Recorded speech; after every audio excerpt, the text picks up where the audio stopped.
falleció la oficial baleada en Retiro.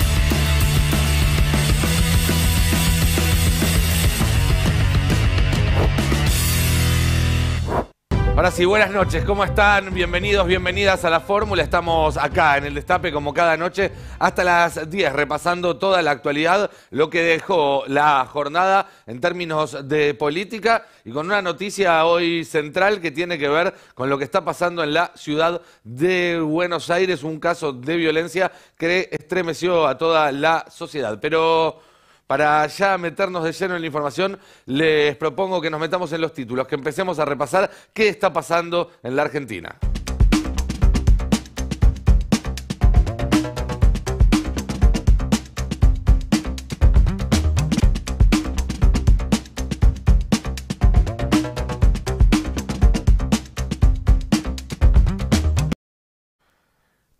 Y como les decía, el caso de la oficial de policía que falleció esta tarde después de haber sido baleada por un delincuente que le arrebató el arma en la estación Retiro de Subte, pone alguna luz sobre varias cuestiones que hay que hablar. En principio, sobre algo que venimos viendo hace mucho tiempo, que es la utilización de la desgracia, la utilización de la tragedia para hacer política por parte de Juntos por el Cambio, por parte del macrismo, un espacio que, no sé si se acuerdan, pero se supo saltar al poder en la ciudad de Buenos Aires a partir de la tragedia de Cromañón, luego al poder nacional en 2015, apoyándose en la muerte del fiscal Alberto Nisman, y que no dudan en utilizar hasta las situaciones más trágicas, como fue la pandemia, para tratar de llevar un poco de agua para su molino. Y lo complicado, lo difícil de hacer este tipo de maniobras es que muchas veces quedás en ridículo en el corto plazo.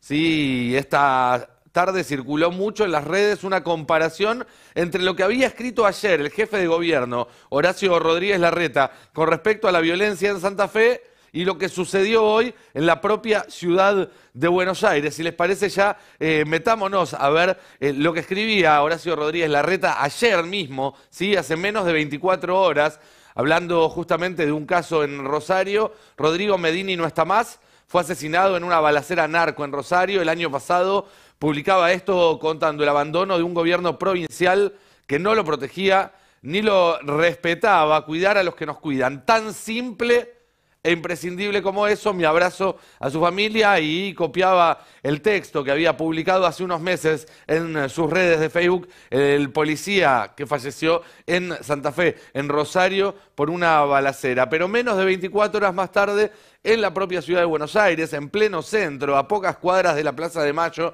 en la estación de Retiro, una zona que por los momentos parece olvidada por quienes están a cargo de esta ciudad, una zona donde transitan miles y miles de personas por día y recrudece el delito, hay basura por todos lados. No pareciera que fuera la misma ciudad que pocos metros más allá tiene Puerto Madero, y allí en este episodio, un episodio lamentable y que por supuesto no se puede vincular directamente al hacer o al omitir de Horacio Rodríguez Larreta, pero bueno, uno es preso también de sus palabras. Y luego de que se supiera el fallecimiento de esta oficial de policía, Larreta, que 24 horas antes había hecho política con la muerte de un policía en Santa Fe, tuiteaba esto: mi más sentido pésame y todo mi apoyo para la familia del oficial Maribel Salazar, cobardemente asesinado hoy en Retiro. El delincuente fue detenido en el momento del hecho y espero que la justicia actúe rápido y con todo el peso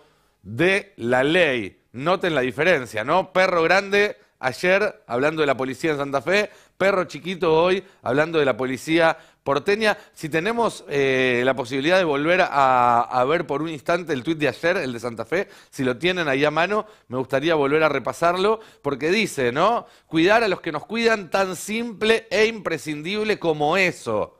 Bueno, evidentemente no es tan simple porque hoy tenemos que estar lamentando la muerte de esta oficial de policía.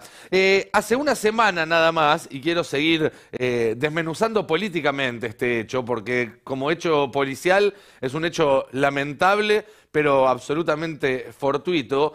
Como síntoma político nos da mucho más de lo que hablar.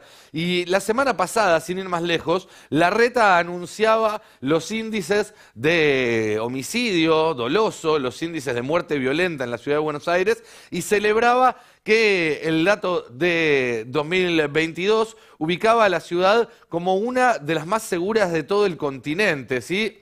Acá vemos la tasa de homicidios en la ciudad de Buenos Aires el año pasado, 2,86 cada 100.000 habitantes, solo más alta que la de Ottawa en Canadá, es decir, la más alta de América Latina y la segunda más alta de América. Esto es absolutamente cierto, es un hecho. Y la verdad es que es algo que está muy bien, así como está. El tema es que cuando uno se pone a hilar más fino esos datos, encuentra otros detalles, como por ejemplo que la enorme desigualdad que hay en la ciudad de Buenos Aires en términos norte-sur, que se ve en la asignación de recursos, se ve en la educación, se ve en la salud, también se ve en la seguridad.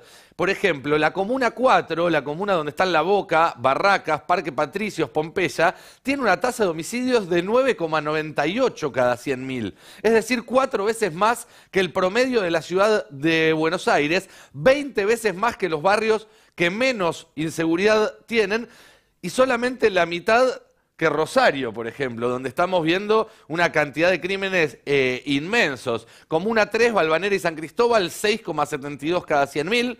Comuna 7, Flores, Parque Chacabuco, 6,61 cada 100.000. Todos estos datos oficiales de la ciudad de Buenos Aires. Y como decíamos, si lo comparamos con el norte de la ciudad, que sabemos que es más privilegiado, que tiene mayores partidas de presupuestos, que es, digamos, el sector donde se invierte más del gobierno de la ciudad de Buenos Aires, vemos estos números. Comuna 11, Villa Mitre, Villa Devoto, Villa del Parque, Villa Santa Rita, 0,53 cada 100.000. 20 veces menos que en La Boca, Barracas o Parque Patricios. 20 veces menos. Comuna 10, Villarreal, Montecastro, Versalles, Floresta, Vélez Sarsfield, Villaluro, 0,59 cada 100.000. Y Comuna 3, que es Recoleta, 0,67 cada 100.000. Estamos hablando de dos ciudades distintas, dos ciudades en una, dos mundos diferentes, dos vidas diferentes. Vos imaginate la diferencia de vivir en un barrio que tiene una tasa de homicidios de 10 cada 100.000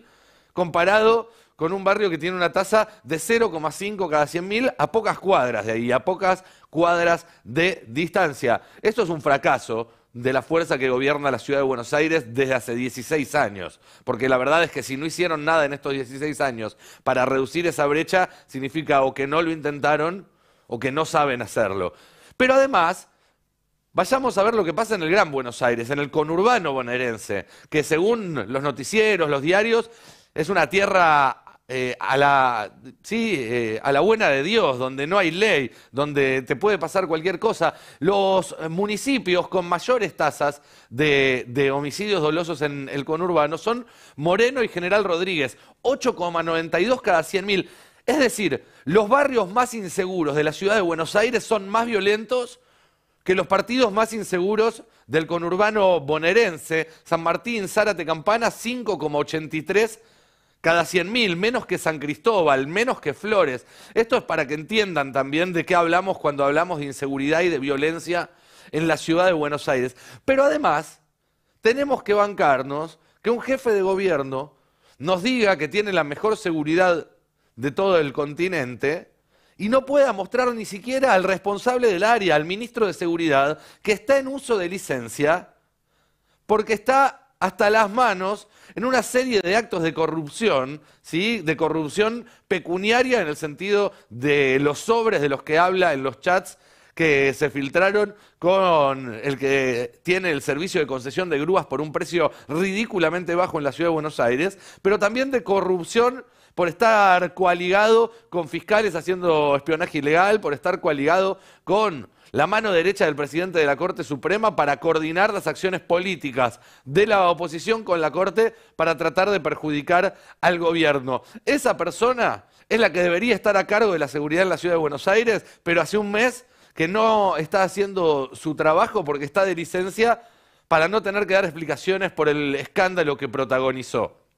Esa persona que debería estar cuidándonos a nosotros, los que vivimos y trabajamos en la ciudad de Buenos Aires, no puede hacerlo porque no puede defenderse de las acusaciones en su contra, ni tiene la entereza para dar un paso al costado y renunciar y ser reemplazado por alguien que haga su trabajo. Pero no solo eso, sino que hoy volvió, sí, a aparecer públicamente para tratar de caranchear este caso una vez más, para tratar de sacar provecho, para tratar de utilizar políticamente el fallecimiento de una policía que él debería haber estado cuidando y que no estaba cuidando porque estaba de licencia, porque no puede dar explicaciones por sus chats. ¿Sí? Vamos a ver lo que ponía hoy D'Alessandro en su cuenta de Twitter. Empezó diciendo que lamenta profundamente la muerte de Maribel Salazar a manos de un asesino que ya está detenido y que no tiene que salir nunca más. Ahí ya otra cuestión, la pena es algo que corresponde al Poder Judicial.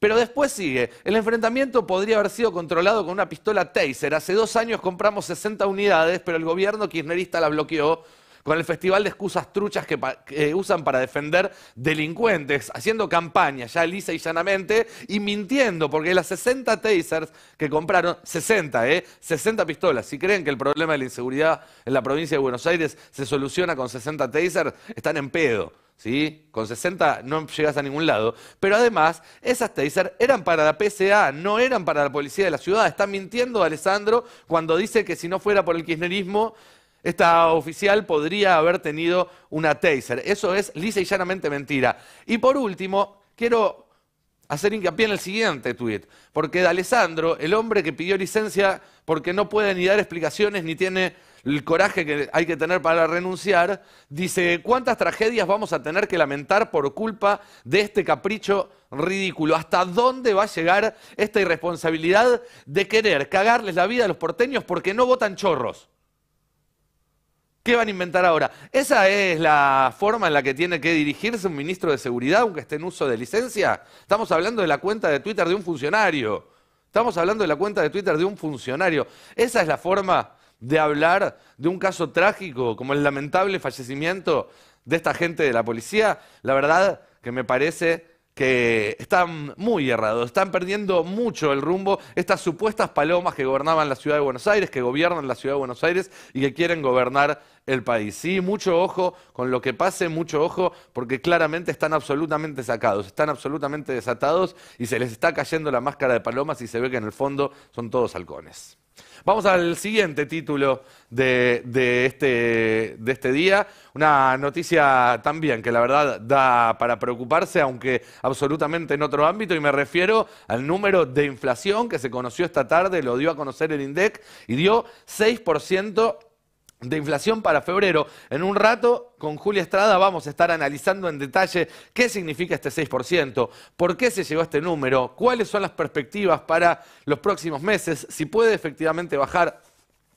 Pero más allá del análisis económico, que como les decía lo vamos a hacer en un rato con Julia, también hay que pensar en las profundas implicancias políticas que tiene este número, porque significa que a 9 meses de tener que entregar el poder, el Frente de Todos no pudo encontrar un problema para una solución, mejor dicho, para el problema que es prioritario para todos los argentinos desde hace años. No pudo Guzmán, no puede ahora Massa, no está pudiendo entonces el gobierno de Alberto Fernández, no está encontrando la forma de resolver la inflación y ese es un problema gravísimo a la hora de salir a pedir el voto dentro de unos meses cuando empiece la campaña.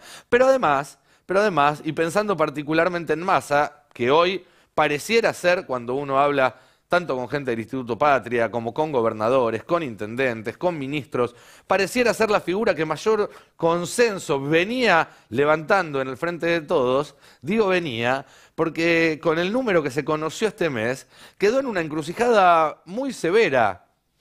Si el mes que viene no baja sensiblemente la inflación intermensual, es decir, si la inflación de febrero no es sensiblemente, yo diría casi un punto más baja que la de enero, y es un escenario que está muy en duda, según las consultoras, un escenario muy difícil, La interanual que va a haber, que se va a dar a conocer dentro de un mes, va a ser de 3 cifras, va a tener un 100, ¿sí? Adelante. Y ese es un sello que para alguien que quiere ser candidato como Massa puede ser pesadísimo, ¿sí? El ministro de Economía del 100% de inflación es realmente un problema enorme para las aspiraciones presidenciales de Massa, que por lo menos tuvo la prudencia hasta ahora de no blanquearlas, de no hacerlas oficiales. Pero no solo eso, porque hay algunos números de actividad que ya están encendiendo luces amarillas, con lo cual el primer trimestre de este año podría concluir con inflación en alza y con recesión. Y eso sería directamente desastroso y pondría al frente de todos en una situación muy delicada para el último semestre de su mandato. Vamos a ahondar en esto en apenas algunos minutos cuando nos sentemos aquí en la mesa del estudio del Destape con Julia Estrada. Pero ahora vamos a pasar al siguiente, al tercer y último título de esta noche, de la tapa de la fórmula, de lo principal que tenemos para destacar de hoy, que es el Frente de Todos en busca de un candidato. Estamos a menos de 48 horas de la mesa política que se va a celebrar el jueves. Todavía no está muy claro quiénes van a asistir. En principio, Alberto Fernández iría, Sergio Massa también, Guado de Pedro también, pero después no sabemos si va a haber 3 lugares más, 6 lugares más, 10 lugares más, 20 lugares más, 30 lugares más, si van a ir los gobernadores o no van a ir, si van a ir los movimientos sociales o no van a ir, si va a ir la CGT, los intendentes. Todo eso está todavía en suspenso. Lo que sí se sabe un poco más es que va a ser lo que va a proponer el presidente Alberto Fernández cuando tenga a todo el mundo sentado alrededor de la mesa. Va a hacer mucho hincapié en el pragmatismo, va a hacer mucho hincapié en ir primero a ganar provincia por provincia cada una de las elecciones que se van abriendo en el calendario a partir de abril hasta la primera mitad de año y recién después ponerse a pensar en la nacional. Pero en el medio sigue estando este limbo en el cual el presidente no blanquea si quiere ser candidato, pero actúa como si sí, algo que ya le advirtieron ministros suyos, incluso intendentes, que debería tener algún grado de definición para que pueda el peronismo armarse. Guado de Pedro, que también parece que quiere dar el paso adelante y ser candidato. Massa con el problema que decíamos recién. Scioli, que también está amagando con lanzarse. Bueno, ¿habrá candidato o candidatos que se definan pronto en el peronismo o seguirá la incertidumbre 3 o 4 meses más? Bueno, esto va a empezar a definirse a partir de la mesa del jueves, pero lo cierto, y nosotros lo venimos diciendo, y la mayoría de los dirigentes con los que hablamos lo insisten, hasta que no se sienten a arreglar sus diferencias, Sergio Massa, Alberto Fernández y Cristina Fernández de Kirchner, el resto de las mesas que pueden armarse de poco van a servir porque los consensos que puedan tener van a tener poca vida útil, ¿sí? Van a ser cortoplacistas. Entonces vamos a tener que estar haciendo una mesa atrás de otra, para ir tapando los agujeros en el bote. Si no hay alguna solución estructural que permita que se organice nuevamente el Frente de Todos, ya no con la premisa de 2019, no con el reparto de roles y de poder de 2019, sino de acuerdo a la realidad de ahora, que es una realidad más que acuciante, porque ya lo venimos advirtiendo, si el peronismo pierde las elecciones de este año, las consecuencias se van a sentir no durante 4 años, no durante solamente un mandato, sino durante muchas décadas. Y no solo las consecuencias para el país, sino también las consecuencias para el propio peronismo, porque un montón de gente que puso sus expectativas en este proceso político está viendo no solamente que no están a la altura del partido, sino que muchos de los protagonistas no parecen estar dándose cuenta que no están a la altura del partido. Y el divorcio entre la política y la sociedad puede llegar a terminar en una tragedia. Son las 8:27, damos comienzo así a la fórmula de esta noche. Tenemos un programón, sí, está Julia Estrada que nos va a traer datos de inflación y también nos va a hablar de la sequía. Está Franco Misraji con noticias judiciales, incluyendo un breve perfil de quien pareciera va a ser la sucesora de Agustín Rossi al frente de la Agencia Federal de Inteligencia. Vamos a hablar de la interna opositora. Vamos a tener entrevistas más que interesantes para compartir con ustedes. Todo esto hasta las 10 de la noche y después de un par de minutos de tanda que viene ahora. Bienvenidos a la fórmula. Buenas noches, Julia. Buenas noches, Franco. ¿Cómo están? ¿Cómo andan? Bienvenida, bienvenidos. Gracias por acompañarme nuevamente aquí en La Fórmula. ¿Qué día, Y un día complicado con el dato de inflación, 6%, Muy alto. 98,8 interanual. Conversábamos más temprano sobre, bueno, cuándo va a cruzar la barrera del 100% y seguramente sea el mes que viene. De cualquier manera es sencillamente para el titular opositor, ¿no? Sí, porque además si uno mira el desglose en un montón de categorías que son las que importan, alimentos, ropa y demás, ya se pasó ese número hace tiempo. Y cuando también se divide geográficamente el país, en el Gran Buenos Aires, también se pasó esa barrera del 100. Sí, es un dato preocupante, da cuenta de las limitaciones del programa de precios justos y también de los desafíos, porque tampoco hay muchas alternativas bajo el sol. Sencillamente hay que hacer que funcione y ordenar un poco a la tropa en términos políticos, para que se alineen en relación a un programa de desinflación. Bien, en un ratito vamos a estar analizando esto en detalle. Franco, la justicia sigue ahí como un hormiguero. Así es, continúa dando noticias, la verdad que no para, Comodoro Pi. Vamos a contar un poco por qué la causa de dólar futuro que tiene la Corte puede ser clave en este año electoral. También qué juez clave de Comodoro Pi puede dejar de estar en el cargo en los próximos días. Otra vacante. Así es. Y bueno, también hacer un perfil, como bien lo contabas anteriormente, sobre quién puede ser la sucesora de Agustín Rossi en la AFI. Muy bien. En un rato nada más va a estar con nosotros Daniel Arroyo, el diputado nacional. También va a estar el secretario para Islas Malvinas y el Atlántico Sur, Guillermo Carmona.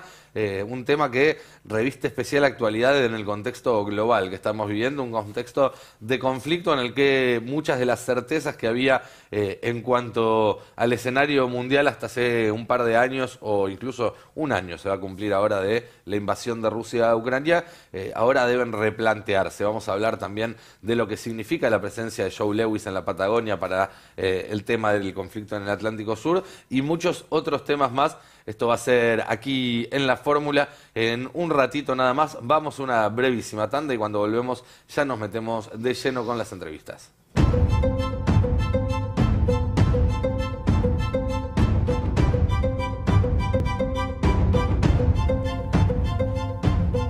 De la noche, 35 minutos en toda la República Argentina. Seguimos acá haciendo La Fórmula en el Destape Sin Fin. Seguimos repasando la actualidad nacional, seguimos viendo las noticias más importantes del día y sin ninguna duda es que lo que hace al impacto en la vida cotidiana de 47 millones de argentinos y de argentinas, el dato que se dio a conocer hoy de la inflación de enero es una de las noticias no solo más importantes, sino más preocupantes, pero detrás de ese 6% hay un montón para leer entre líneas, para empezar a entender y también para empezar a saber qué es lo que se nos va a venir en los próximos meses. ¿No es cierto, Juli? Sí, efectivamente, ayer estábamos adelantando que seguramente no iba a ser el 5,6% del relevamiento de expectativas de mercado del Banco Central, que es sencillamente un promedio de consultora, pero venía dentro de todo alineado de los últimos 2 meses, si querés un poquito más arriba, y ahora quedó finalmente abajo, quedó contra 6%. Pero también ayer dijimos, además de que iba a ser más alto, que había algunos rubros que ya per se te explicaban la suba. El caso de frutas y verduras, se corroboran estos datos de 2 dígitos, en torno al 15-16%, según la verdura, la fruta, que ahora voy a mencionar, que solitos te explicaban al menos medio punto de inflación. Bueno, efectivamente estamos ante esa situación. De hecho, pasamos del 5,1 al 6, con lo cual la suba es de 0,9 puntos. Y tenemos grandes rubros que están explicando. Veamos una primera placa con la variación por rubros. Vemos ahí recreación y cultura con 9%. Hay algunos rubros que no tienen una explicación muy clara. Uno piensa en recreación y cultura y dice, bueno, la estacionalidad, el verano, tener que ver con las vacaciones, las ¿no? vacaciones, pero sencillamente no hay una explicación lineal. Yo hoy hablaba con gente de la Secretaría de Comercio y me decían, mirá, no tenemos una razón específica que esté explicando ese 9%, que por cierto es muy elevado. Recuerden, en este caso hay un alineamiento con Ciudad de Buenos Aires, fue también de 2 dígitos en Ciudad de Buenos Aires, recreación y cultura. Luego seguíamos con el segundo rubro, que es vivienda, agua, electricidad y gas. Ahí tenemos un impacto de la segmentación de subsidios que dio 8%, lo que sería tarifas, podríamos ponerle nombre más coloquial, tarifas, muy fuerte. En tercer lugar, comunicación. También desde la Secretaría de Comercio me decían, bueno, son los regulados por sus propios organismos. Tenemos a quienes regulan comunicación, que es el ENACOM, y vas teniendo esos aumentos que se van pactando. Y ahora sí llegamos a bebidas alcohólicas 7,3, y el dato que más estuvimos siguiendo fue alimentos y bebidas no alcohólicas con el 6,8, que dio, por ejemplo, más alto que en Ciudad. En Ciudad dio 6,1. Y fíjate cómo da 6,8 en este caso. Ese es el foco, porque Precios Justos está ahí. Si querés también en consumo masivo, en donde tenés algo de higiene personal, tenés algo de el hogar, pero es alimentos. Sí, acá lo interesante es que, a diferencia de otras veces donde vos decías, acá la inflación está arrastrada por determinado sector o por determinado área o por determinado rubro, tenés un aumento muy importante de los precios regulados, es decir, que hay ahí una responsabilidad de quienes desde el Estado Nacional deciden cuánto va a aumentar el combustible, cuánto van a aumentar las tarifas. Tenés la explicación de las comunicaciones, que volvieron a crecer fuerte, y ahí está la explicación de la Corte Suprema, que no permitió que se regule ese tipo de precios. Tenés también lo que son los sectores concentrados. Digamos, no hay un solo culpable, sino que pareciera que hay toda una dinámica que arrastra a que la inflación sea alta en la Argentina, y que hasta que no se quiebre esa dinámica, nada que se haga desde un solo lugar o desde un solo sector, o ninguna medida puntual que apunte solamente a un rubro, va a poder frenar el avance de los precios. Sí, a ver, a esto le agrego, Nico, que vos tenés un esquema de control de precios que a mi criterio es importante, pero tampoco es que el control de precios justos abarca todo el rubro de alimentos. Primero, abarca uno de los rubros, yo acabo de mencionar al menos 4 que están por arriba del promedio, arriba del 6%, y el control de precios abarca a uno, ¿no? Desde ya, Massa anunció que iba a avanzar, por ejemplo, sobre insumos difundidos, que si querés te impacta en otros rubros también. Desde ya tenés una política de tarifas que la segmentación per se te significa un aumento, pero tenés algunos sectores protegidos, con lo cual el índice de inflación tampoco es que refleja la totalidad de lo que le está pasando a la población. Tenés un nivel de heterogeneidad importante en el índice. Lo que está claro es lo que vos decís. Esto es como, yo ponía el ejemplo, ¿vieron el juego del sapito? Que vas pegándole al sapito y te aparece por algún agujero distinto del cual vos le pegaste. Es un poco así la inflación en contextos de inercia inflacionaria. Vos resolviste por un mes, no sé, prendas de vestir. Si volvemos a ver el cuadro, prendas de vestir está bien al final, sí. En el otro extremo, y siendo casi una razón por la cual se tira el promedio para abajo. 2,3%. Sí, Vienen siendo... es hoy interanualmente el rubro que más aumenta. Eso te iba a decir, más del 120%. No. Claro, es como... Tienen colchón. Le diste en el sapito, le diste a prenda de vestir, pero se te disparó, bueno, recreación y cultura. Claro. Esto es lo que está pasando, que hace que efectivamente la coordinación tenga que ser más fuerte y tenga que ser mayor, incluso con los organismos que regulan. Hoy hablaba con gente de la Secretaría de Comercio, me reconocían eso. Mirá, sí, vamos a tener que tener más coordinación porque hay otros rubros que no están en precios justos, pero que tenemos que saber qué está pasando. Y te hago una consulta. Sí. La emisión, el dólar soja, ¿tiene que ver con esto o no? Bueno, es la vieja discusión de si la emisión genera inflación. Por eso. La emisión, por los canales tradicionales por los que la revisa el Fondo Monetario Internacional, está en cero. Digo, ¿cuáles son los canales tradicionales? Transferencias del Tesoro, vía adelantos transitorios o transferencias de utilidades. Esas dos vías, Massa apenas asume, la frenó y dijo, acá no hay más. Pero el dólar Se soja, dio por otros ejemplo, canales, por dos. Sí. Por el dólar soja, que fue lo que yo explicaba el otro día, y por la recompra o la compra de títulos públicos, efectivamente. Cuando vos tenés liquidez excesiva, como lo que tiene hoy la Argentina, lo primero que te pasa es que las empresas se van al dólar. Y esa es la vía de transmisión. Con lo cual lo que yo te puedo decir es la incertidumbre que te genera, por ejemplo, la suba de los paralelos. Claro, y ahí Ese es el te problema. agrego otra cuestión. Si uno toma como punto de partida enero de 2018, que es cuando se le empezó a descalabrar la situación al gobierno de Macri, la situación macroeconómica, Sí. La subida de los precios con respecto a la subida del dólar todavía está corta. Digamos, Argentina está más barata en dólares ahora que en enero del 18. Con lo cual todavía hay una... término del intercambio, lo decís. Exactamente. Con lo cual todavía hay margen para que sigan subiendo los precios, incluso si el dólar se quedara quieto. Ahí cuánto, la expectativa por ser año electoral también, de que aumente el ritmo de devaluación y demás, ¿cuánto también influye? A ver, que vos tengas una inflación así de veloz te obliga en algún punto para cuidar tu industria a no ir tan lento con el ritmo de crawling peg o de depreciación del tipo de cambio. Sí, esas Por ende, mini devaluaciones día a día. de cualquier manera, eso ya se aceleró. En noviembre y diciembre tuviste cerca de 6% de devaluación mensual. Sí. De hecho, en noviembre y diciembre tuviste más movimiento de tipo de cambio que inflación. Sí. Fuiste más rápido. Ahora te digo en la próxima tanda cuánto fue la DEVA enero y te Bien. digo cuánto se movió para tener el dato. Si no me equivoco lo debo tener por acá anotado.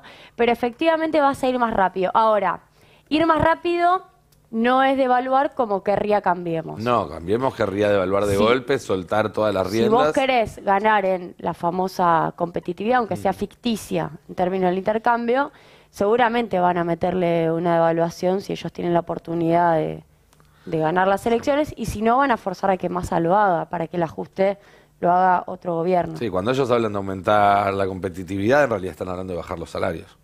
Exactamente, porque además es un ratito, que es la vieja discusión. Vos lográs superávit comercial por el momento en el cual lograste esa competitividad con razón de ajuste de importación y suba de la diferencia entre las Expo y las Impo, pero después la perdés nuevamente muy rápidamente con la Con suba la de la inflación. inflación. Así es. Pero bueno, luego podemos repasar rubros. No sé si tenemos ahí para ver algo más en relación a la interanualidad.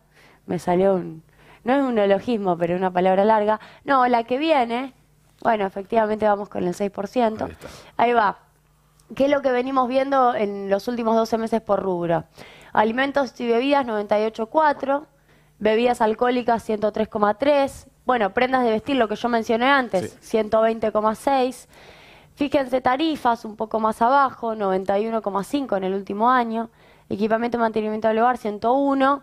Salud, 92. Transporte, 92. Lo que menos subió, educación, comunicación, 68 y educación, 86. Estamos en torno al 100 en promedio, pero con algunos valores más abajo.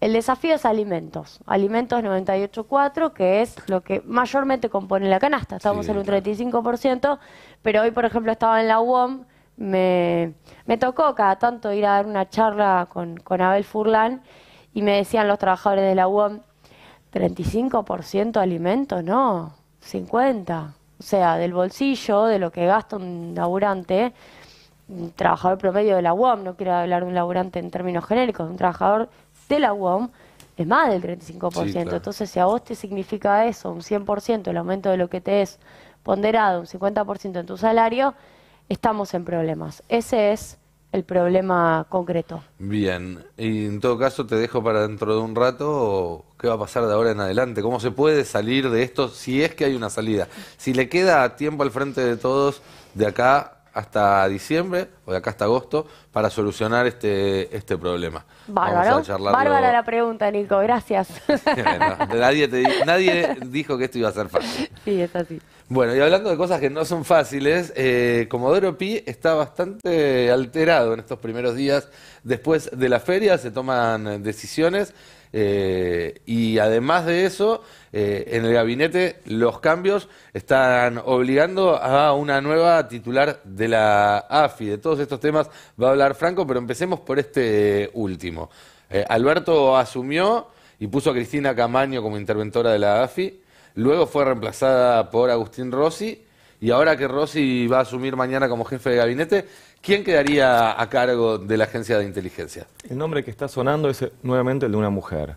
¿De quién? De Ana Clara Alberdi. ¿De quién se trata? ¿Quién es? De una persona que trabajó o trabaja hace 15 años con Agustín Rossi y actualmente tiene lo que se conoce en la jerga de la inteligencia como el cargo de la señora 8. Ocupa el rol de lo que sería la subdirectora de la agencia. Era la número 2 de Agustín Rossi hasta ahora en la agencia. Claro, y era la que se encargaba o la que se encarga del día a día de la Agencia Federal de Inteligencia.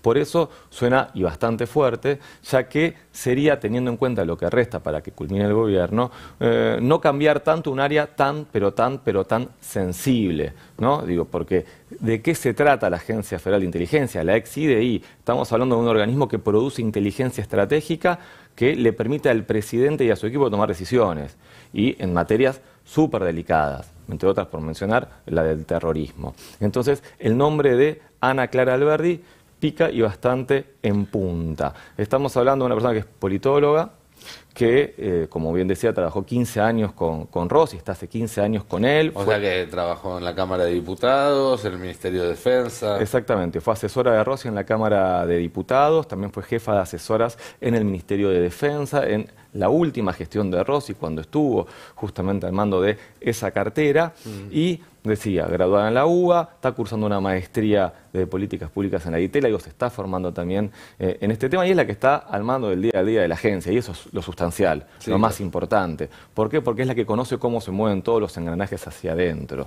Y cambiarla implicaría también volver a cambiar parte de los directivos de la agencia, porque quien viene, si bien la van a reemplazar, digo, viene otro nombre y se cambia la línea que tiene actualmente la agencia, va a cambiar también la cúpula, y eso implicaría bastantes cambios a pocos meses de que termine la gestión de Alberto Fernández, ¿no? Y la importancia también de que quede alguien ahí de confianza, de quien va a ser jefe de gabinete, que va a ser obviamente el que tenga que llevar adelante la gestión y las políticas públicas en estos meses que quedan. Seguimos hablando de intervención, ¿no es cierto? Seguimos hablando de intervención. Esto es porque si no necesitaría el voto de 2/3 del Senado, y como no está, es la forma de que la AFI no quede en un limbo, de que no quede descabezada. Y se trata de llevar al Congreso el nombre de una persona que tiene que ser acompañada por la oposición. Bueno, hoy eso parece más que difícil. Imposible. Digo, ya pasó con un montón de cargos, bueno, aquí sucede lo mismo, y es la manera también más sencilla de tener, digamos, un nombre importante al frente de una agencia y poder también actuar sobre ella. Digo, mencionabas recién Cristina Camaño, que fue la primera interventora.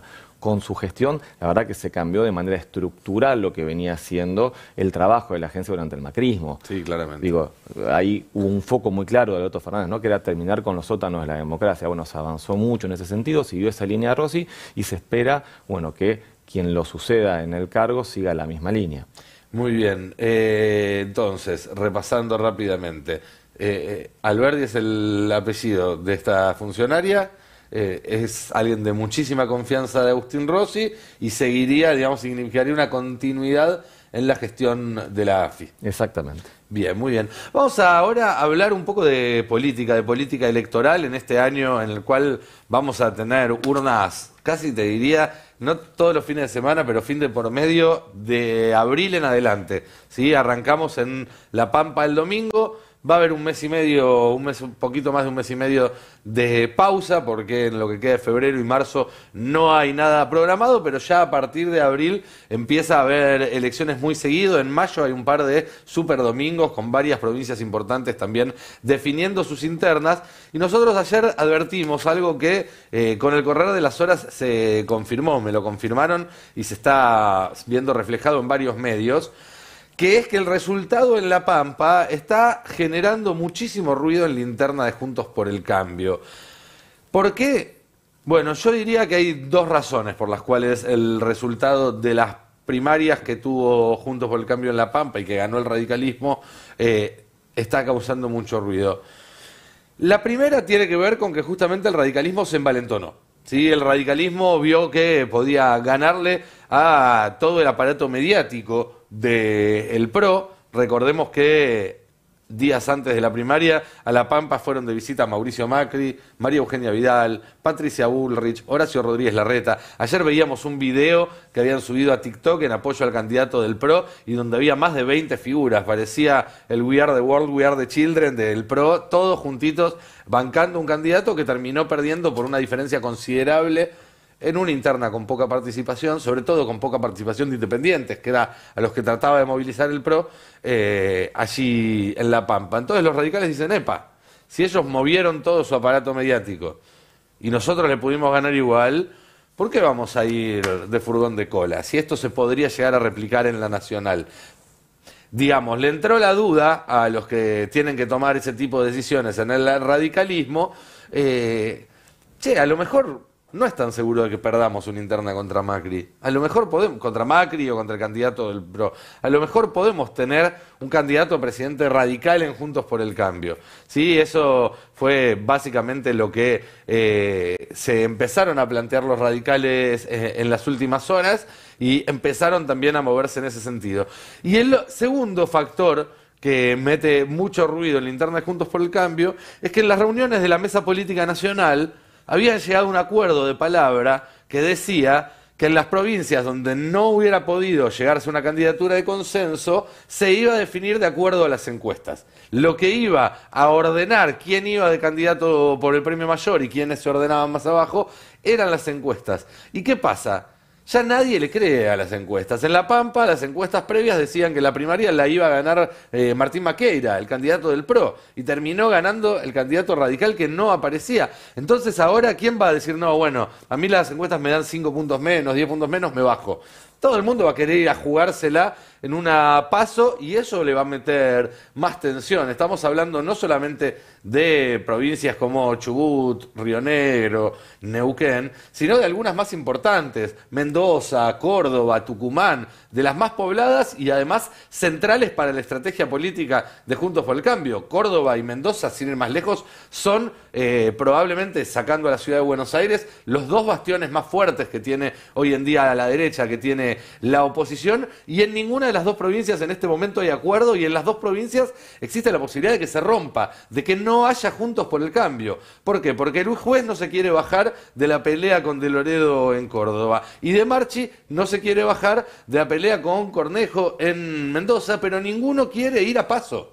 Dicen, vamos a definirlo directamente en la general. Bueno, la verdad está sumamente complicada la situación de Juntos por el Cambio y lo de La Pampa no ayudó para nada. Veremos si se pueden ordenar, pero está muy, muy tenso y lo más probable es que veamos en las próximas semanas, en los próximos meses, más rupturas en las distintas provincias de Juntos por el Cambio.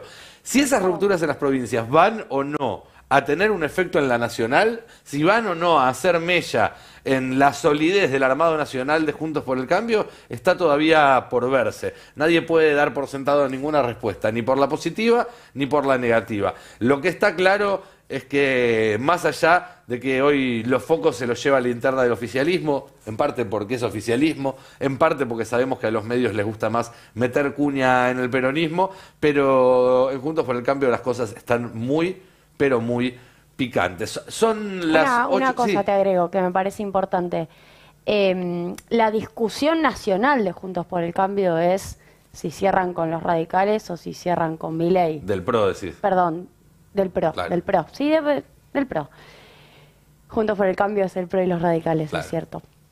Ahora, Y Lilita. en esa discusión nacional, y Lilita, que ahora es candidata presidencial, en esa discusión nacional es sorprendente cómo pones un chispazo, que es una elección en La Pampa, que es una de las provincias menos pobladas, Sí, lo claro. decíamos el otro día, no es Santa Fe, permítame un poco de terruño, y ya los radicales se agrandan, como decía el Graf, se envalentonan. Pero además, en segundo lugar, hay algo muy interesante, lo veía el otro día, que es que le mandaron mensajes de apoyo a su propio candidato, los del PRO, por redes, de una manera muy eufórica, Sí. y eso, bueno, no prende. No necesariamente el No. federalismo funciona con la lógica de las redes con la que el PRO funciona. Sí.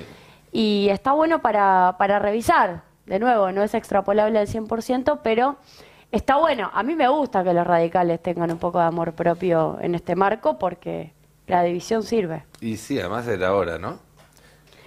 Era hora. Igual, siempre, el día es muy largo. Sí, por el día supuesto. tiene como 28 horas en este caso, así que... Siempre sí. que hay una elección igual, ¿no? Siempre se empieza a analizar y a pensar, bueno, esta vez el radicalismo finalmente va a competir o no va a competir con Macri, va a forzar y pelear por el espacio que quizás le corresponda dentro de ese espacio o va a ser una vez más furgón de cola. Bueno, Y si algo aprendimos en todas estas décadas es que al radicalismo se le dan mejor las internas que las generales. 3 minutos para las 9 de la noche. Vamos a una tandita y cuando volvemos ya tenemos nuestra entrevista con Guillermo Carmona, el secretario para las Islas Malvinas y el Atlántico Sur.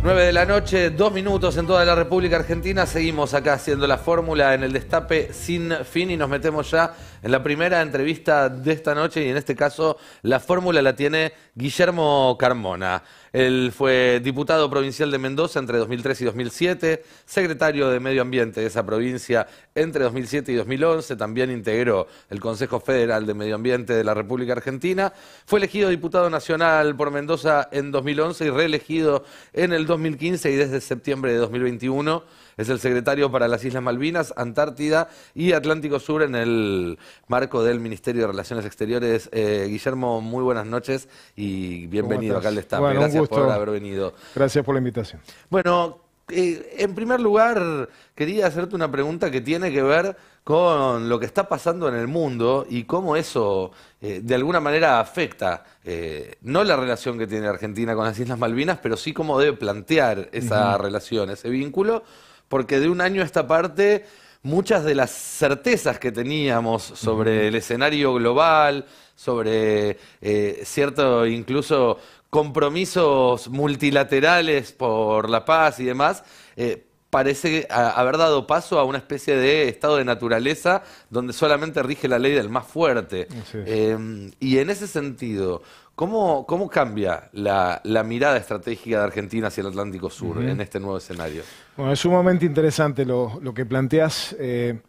Vos sabés que era muy común en los analistas internacionales escuchar decir que vivíamos en un mundo de incertidumbre. Yo creo que hemos pasado de la incertidumbre a la catástrofe. Estamos en un momento catastrófico, un momento en donde la guerra en Europa, creo que queda chico decir la guerra en Ucrania, más allá de que se está desarrollando en el territorio ucraniano, es una guerra que impacta fuertemente en Europa y tiene réplicas en el resto del mundo. Ha cambiado el escenario mundial de una manera muy significativa. Y fíjate que voy a destacar un solo aspecto, son muchos los que se pueden analizar. Es una guerra que nosotros la percibimos en la tierra. Vemos que hay artillería, vemos que se atacan ciudades, instalaciones militares, pero las batallas estratégicas se dan en los puertos, se dan en áreas marítimas vinculadas con el Mar de Azov y el Mar Negro. Este es un dato que es importante considerarlo. Y también se presenta el conflicto bélico con fuerte impacto en el Báltico, en el Mar del Norte, con lo cual uno de los aspectos fundamentales es que las tensiones internacionales en lo bélico se han volcado claramente a áreas estratégicas de control del mar. Esto ya se había visto antes también en las tensiones entre China y Estados Unidos, en realidad entre Estados Unidos y sus aliados frente a China en el Océano Indo-Pacífico, en el área del Indo-Pacífico. Los mares implican interconexión, las tensiones tienden a esparcirse en las áreas marítimas y el Atlántico Sur hoy te diría que es un área de relativa distensión. El factor disruptivo en el Océano Atlántico Sur es la presencia británica en Malvinas. Digamos, esto hay que tenerlo muy claro. Este escenario, que es un escenario amenazante, nos tiene que llevar a que nosotros reforcemos nuestra presencia soberana en el Atlántico Sur. Esto implica una serie de acciones, medidas que estamos llevando desde el Gobierno Nacional, también en la coordinación con otros países. Pero también hay que tener en cuenta que este escenario brinda oportunidades. Es difícil decirlo en el medio de la catástrofe de una guerra, pero fíjate que, por ejemplo, nunca, desde que yo tengo memoria política, se ha hablado tanto de integridad territorial como desde el momento en que se produce el inicio del conflicto bélico entre Rusia y Ucrania. Para nosotros este es un dato muy importante de una revalorización de la integridad territorial y hablar de Malvinas es hablar de la violación de la integridad territorial argentina por parte de una potencia extranjera, el Reino Unido, que reclama integridad territorial en Ucrania y que la viola sistemáticamente desde hace 190 años en las Islas Malvinas. Y cuando vos hablás de reforzar la presencia argentina en el Atlántico Sur, que no es solo Malvinas, también es la Antártida, sabemos que tenemos un país de naturaleza bicontinental y que tiene en la Antártida una reserva estratégica enorme. ¿De qué se trata? ¿Cuáles son las acciones que puede hacer el Estado argentino para mirar hacia el sur, para que el país mire más hacia el sur? Hay un trípode estratégico que son Malvinas. Cuando hablamos de Malvinas decimos Malvinas, Georgia del Sur, Sandwich del Sur, y el espacio marítimo correspondiente.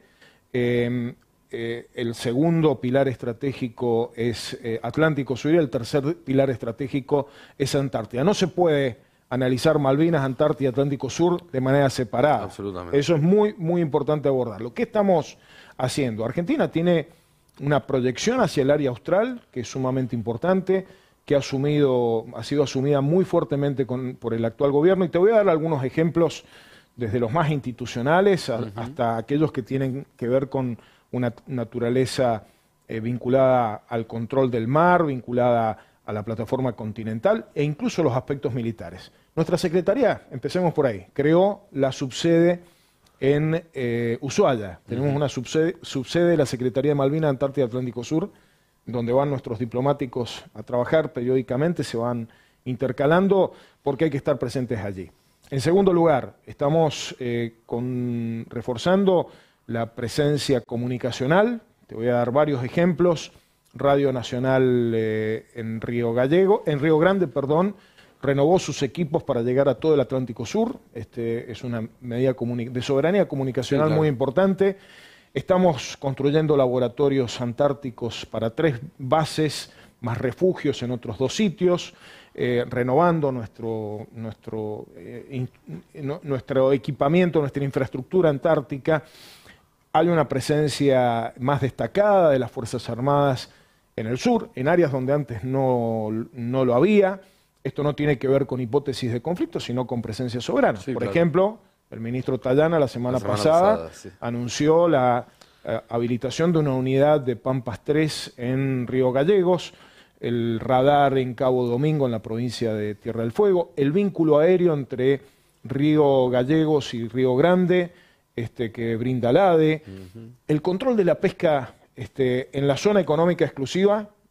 Yo te puedo decir con certeza que, salvo en el área disputada con el Reino Unido, donde el Reino Unido otorga licencias ilegales, aprovechando su situación de poderío militar, en el resto de la zona económica exclusiva no hay pesca ilegal en este momento registrada. Cuando hay un incidente, Prefectura y la Armada Argentina actúan en un esfuerzo enorme que ha hecho el gobierno.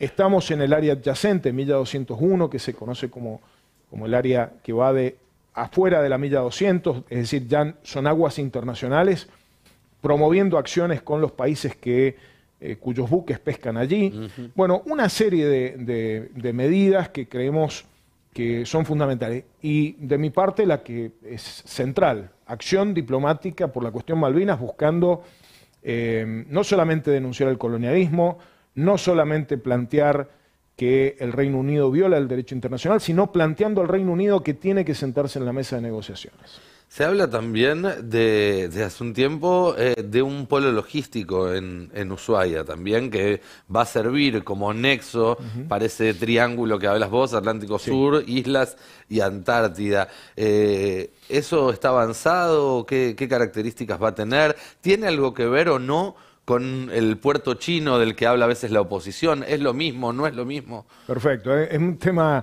central clarificar esto. El Estado argentino apuesta a la consolidación de Ushuaia como puerta a la Antártida, no solamente para nuestras campañas antárticas, sino para la que les ofrecemos, la logística que le ofrecemos a otros países que tienen campaña antártica. Esto es una fuente de ingresos, nos consolida nuestra presencia antártica, que es de las más importantes del mundo, y genera una verdadera oportunidad para la provincia de Tierra del Fuego. En esto, la apuesta del gobierno argentino es la base naval en Ushuaia, es una ampliación del muelle, es la inclusión de equipamiento, en un proyecto que está llevando adelante el Ministerio de Defensa, con una participación muy importante de la Armada Argentina. Lo que vamos a tener allí es un muelle de mayor longitud y mayores capacidades para nuestras embarcaciones y para las de programas antárticos de otros países. A su vez, la provincia de Tierra del Fuego tiene una infraestructura ya consolidada también, que tiene que ver con esto del polo logístico, ya no solamente de lo que hace el Estado Nacional, sino servicios que se brindan, por ejemplo, a empresas que hacen cruceros turísticos, ¿no? Y que recalan allí en Ushuaia. Y por otro lado, aparece esto de el puerto chino sí, puerto chino no. Yo lo que les puedo decir es que desde el gobierno nacional no hay habilitación de un proyecto para desarrollar allí de un puerto. Que se habilite un puerto requiere no solamente la intervención del Estado provincial, sino también del Estado nacional, y no hay en este momento actuaciones del gobierno nacional en relación con un puerto que no tenga que ver con la base naval de Ushuaia o los proyectos que está desarrollando la provincia de Tierra del Fuego, por ejemplo en Río Grande, o de ampliaciones que va planteando en el puerto de Ushuaia. Bien. Para ir ahora del plano diplomático, los apoyos que Argentina ha tenido en este tema han sido muy amplios desde hace muchos años, y también han tenido siempre su eje en el apoyo regional. Históricamente, Sudamérica ha apoyado a la Argentina, pero hemos visto en los últimos años, a partir de la llegada al poder en algunos países de gobiernos de derecha, o incluso un poco más también diría en algunos casos, que pareciera flexibilizarse esa situación, ya el apoyo no es tan firme, se ve que tanto en su momento, hace algunos años, el gobierno de Chile, más recientemente el de Brasil, ahora la semana pasada hubo noticias con respecto al gobierno de Uruguay, parecieran también abrirse a las solicitudes de Gran Bretaña para que partan vuelos que van a Malvinas, a pesar de que la Argentina no los autorice, etcétera, etcétera. ¿Se está debilitando la posición argentina sobre la soberanía del Atlántico Sur en su círculo de vecinos, que debería ser, digamos, el más cercano, el más fuerte? Quiero ser categórico en esto, no se está debilitando, estamos en un proceso, yo considero, de fortalecimiento de la posición argentina.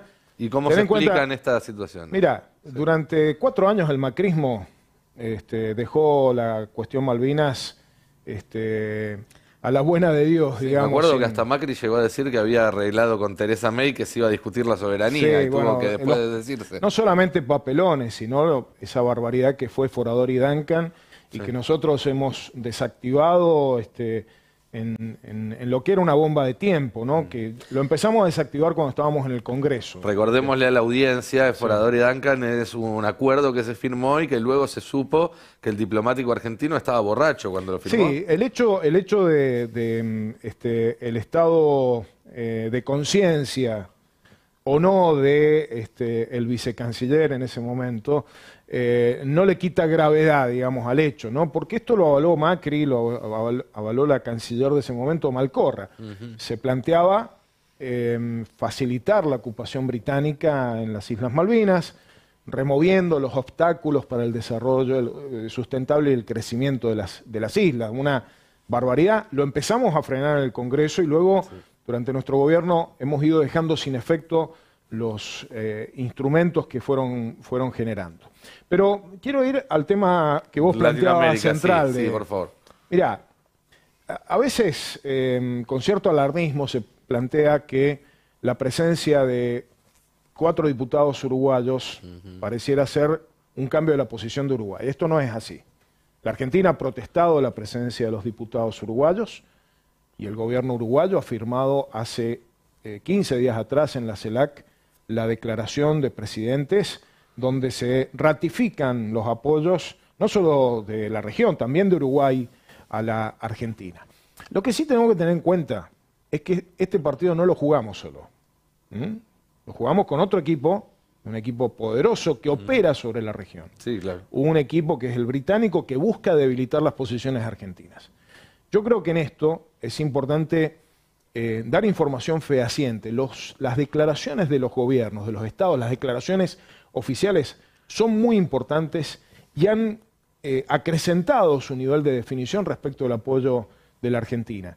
De hecho, hemos retomado una agenda regional en cada uno de estos países. Yo entre el año pasado y comienzos de este año he estado en distintos países de la región, justamente jugando nuestro juego, nuestro partido, ¿no? Porque los británicos también juegan, buscan debilitar nuestra posición. Y en esto creo que también la llegada de Boric en su momento al gobierno de Chile, la llegada de Lula al gobierno de Brasil, las definiciones de partidos de la oposición también en Uruguay, el Frente Amplio ha tenido posiciones muy contundentes y también el Senado uruguayo votó una declaración el año pasado de apoyo a la Argentina. Todos estos son elementos que nosotros tenemos que hacer jugar y evitar generalizar, porque a veces decir infundadamente que Uruguay cambió su posición es un tiro en los pies. Sí, claro. Ese tipo de versiones por ahí alarmistas creo que no contribuyen a fortalecer la posición argentina. Sí, nuestro activismo contribuye, que nosotros sigamos insistiendo, sigamos estando presentes, que busquemos también tener gestos de reciprocidad a los apoyos que recibimos, resulta sumamente importante. Y ampliando un poco, haciendo un poco de zoom para afuera, ampliando un poco la foto, pasamos ya de los países vecinos al hemisferio. El hemisferio sur, lo que ahora se conoce como sur global, ¿sí? Con China, con la India, con los países árabes, con los países africanos, que también son un soporte muy fuerte de la Argentina. En este nuevo contexto de mayor polarización a nivel global, ¿esa clase de apoyos pueden ser en algún momento la llave para que cambie la negativa cerrada británica a negociar? Sí. Mira, hay distintas condiciones que es importante visibilizar que pueden ser la clave, la llave, como vos decís, para una negociación que dé por terminado esta situación de disputa de soberanía y la Argentina pueda recuperar el ejercicio. En primer lugar, nosotros tenemos que persistir en la posición. Hace muchísimo daño políticas como las del gobierno anterior, que distensionaron en el sentido de relativizar nuestro compromiso con la cuestión Malvinas, ¿no? Bajo el pretexto de que había que descongelar la relación con el Reino Unido. Desmalvinizar, ¿no? Es desmalvinizar, en realidad es quitar el contenido de soberanía. Hay que persistir en la posición, tiene que ser con continuidad, nuestro reclamo tiene que ser creciente y se tiene que seguir consolidando en el mundo. Segundo, cada apoyo que sumamos internacional es vital, porque la cuestión Malvinas tiene como partes a dos estados, el Reino Unido y la República Argentina. Pero por ser un caso de descolonización, la opinión de los países en Naciones Unidas tiene un enorme peso. Claro. Yo te pregunto, o esta pregunta a veces no la hacemos, ¿qué país reconoce expresamente la soberanía británica sobre Malvinas? Ninguno. No hay reconocimiento de soberanía británica. Hay quienes tienen posiciones de no compromiso con la posición argentina. Se abstienen, pero el Reino Unido no ha conseguido quebrar ese fuerte apoyo internacional. Nuestro apoyo es fundamental, vos lo dijiste, del sur global, pero también se suman apoyos del norte, digamos, que son sumamente valiosos. El cambio de situación con el Brexit, este hecho de que Malvinas dejó de ser territorio de ultramar británico, no solo británico, sino también europeo, es un cambio muy importante. Y ahí, por ejemplo, el Parlamento Europeo, junto con parlamentarios latinoamericanos en Eurolat, sacaron ya una declaración pidiéndole al Reino Unido que respete el derecho internacional. Es un paso muy importante.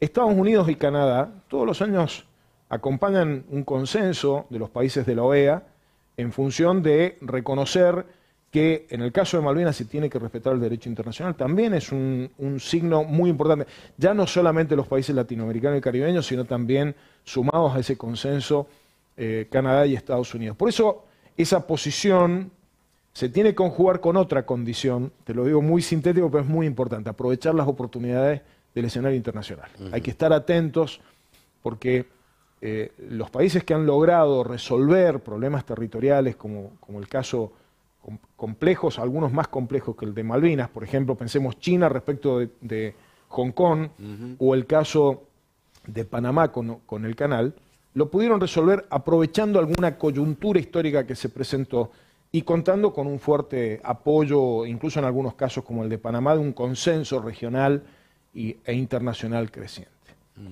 Y también en el marco de la polarización global creciente y del interés que tiene Estados Unidos de mantener a China al margen, o por lo menos de alentecer el desembarco de China en América Latina. ¿Eso podría también, de alguna manera, generar un viraje en la posición del Departamento de Estado de Washington respecto a la situación Malvinas y que deje de ser una neutralidad que beneficie al status quo para que empiece a poner fichas también en la solución de este conflicto? ¿O al contrario, puede endurecerse su apoyo a un aliado histórico como es Gran Bretaña y alejar aún más la posibilidad de que Estados Unidos intervenga en la situación en favor de la Argentina?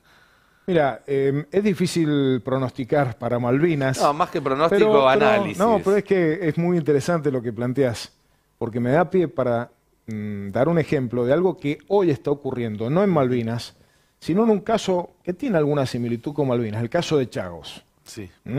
Chagos es un archipiélago en el Océano Índico, respecto del cual la República de Mauricio, país africano, también insular, reclama soberanía.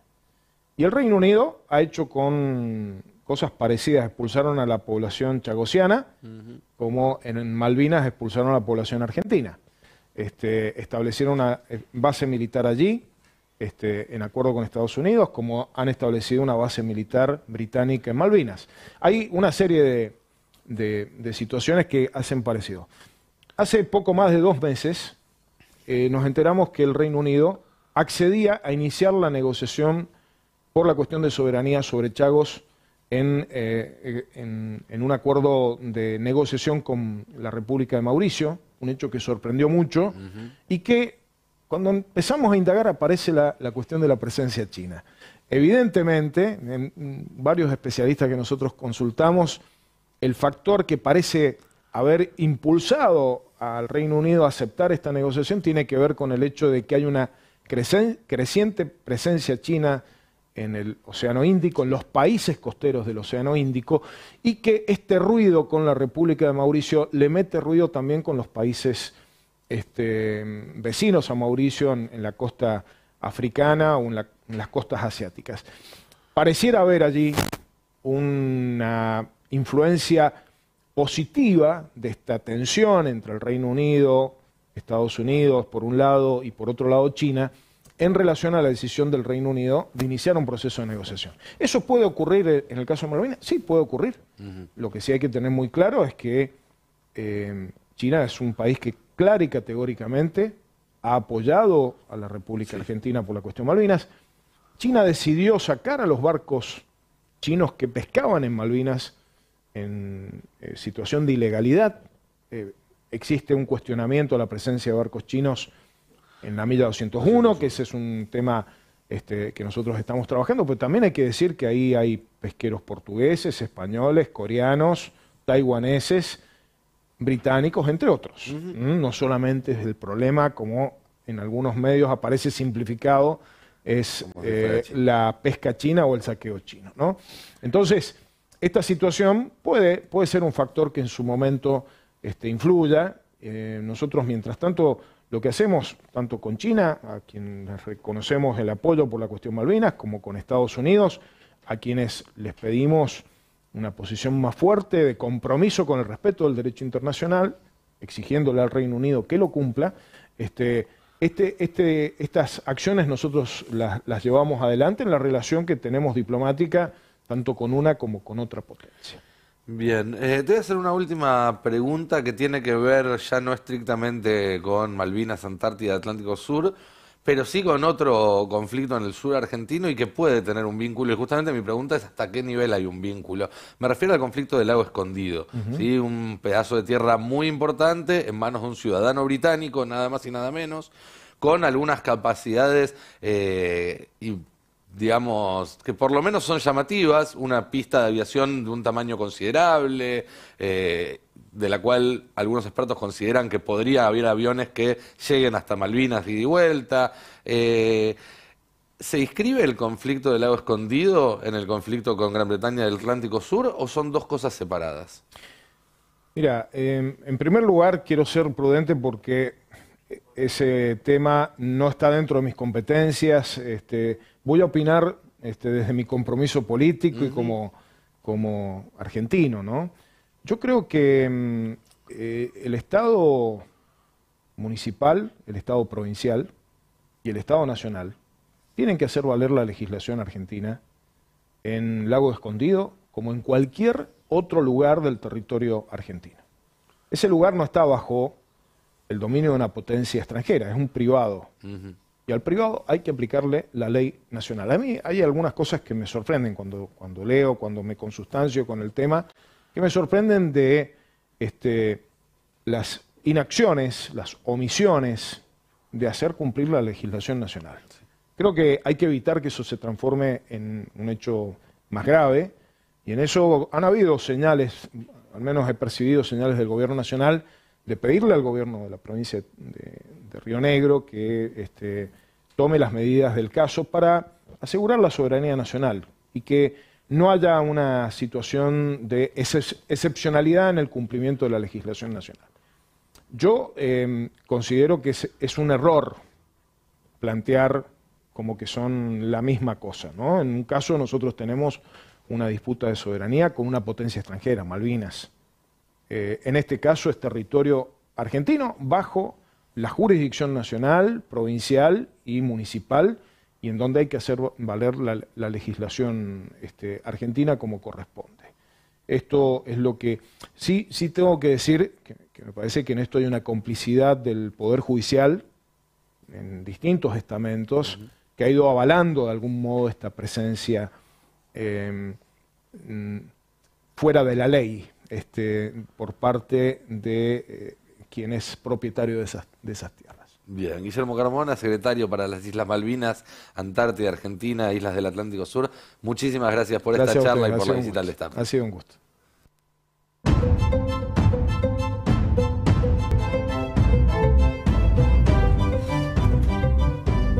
2 minutos para las 9:30 de la noche. Seguimos acá haciendo la fórmula en el Destape Sin Fin. Volvemos a la mesa para seguir desgranando la actualidad en todos sus ámbitos. ¿Sí? Muy interesante recién la charla con Guillermo Carmona, el secretario para las Islas Malvinas, Islas del Atlántico Sur y Antártida Argentina.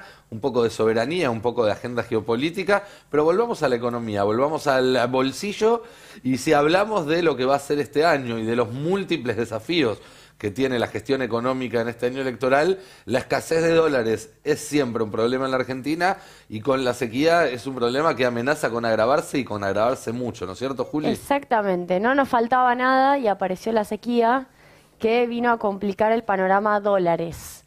Traje algunos números para ver. En primer lugar, ¿qué está pasando con el Banco Central y la compraventa de dólares? Sabemos que, al igual que pasó con el día después del dólar soja 1, el Banco Central empezó a vender para intervenir.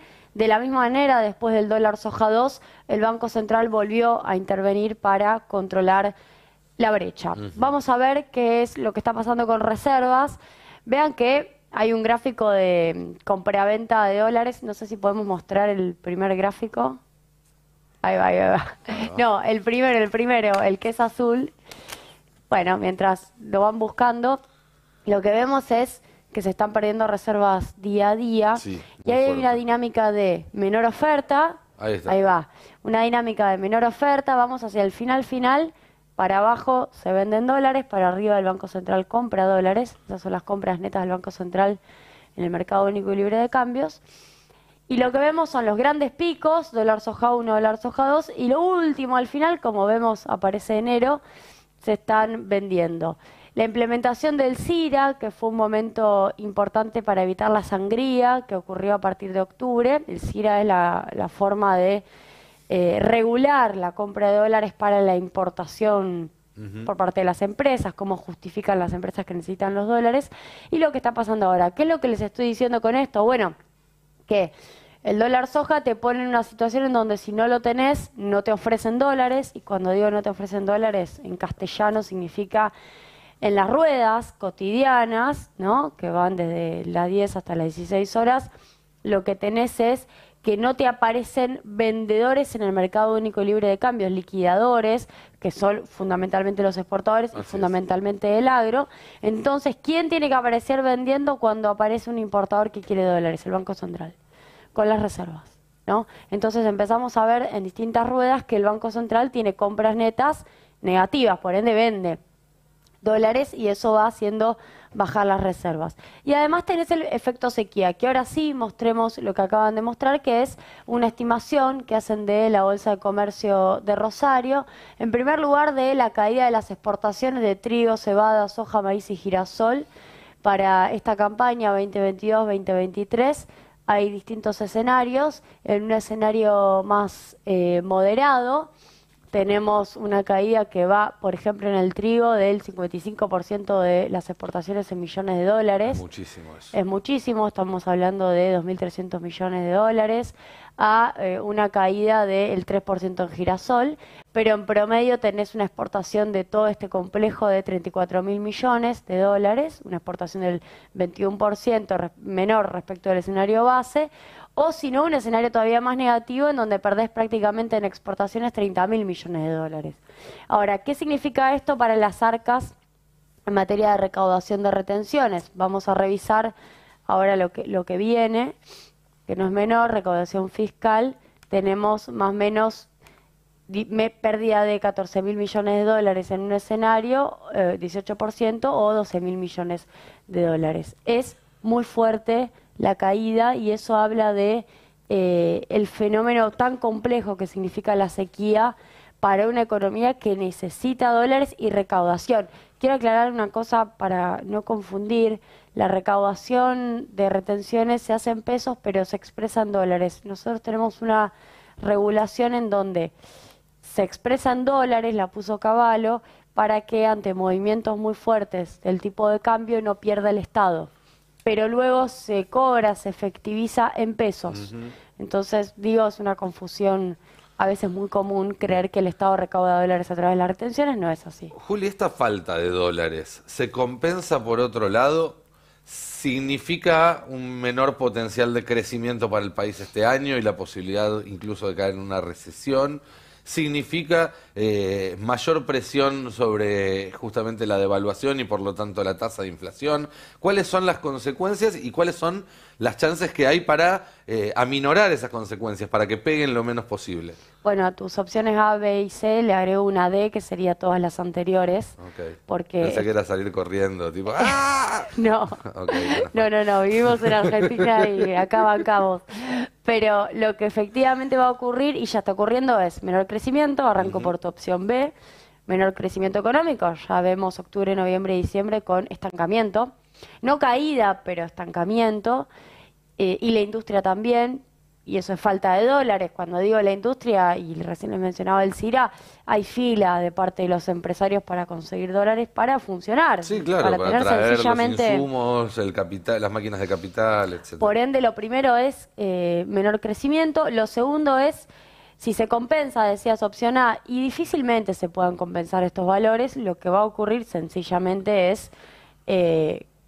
No está definido, no es que lo digo como que tengo información, pero es una mirada mía, es que va a haber nuevamente programas como el dólar soja, se van a repetir, quizás 3, quizás 4, y además ya tenemos el anuncio del repo, que es una manera de conseguir dólares, por ende no es compensación total, pero sí va a haber seguramente búsquedas alternativas en relación a cómo obtener dólares. También pensemos que el dólar soja 1 y el dólar soja 2 adelantaron liquidación en algún punto, es decir, obligaron a liquidar a muchos o los incentivaron a liquidar y eso también te saca resto.